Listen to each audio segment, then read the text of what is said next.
In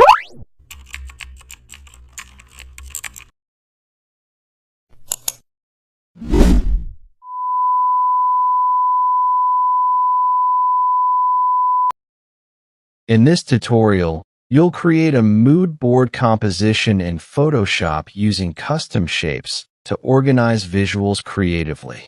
Start with a large rectangular canvas.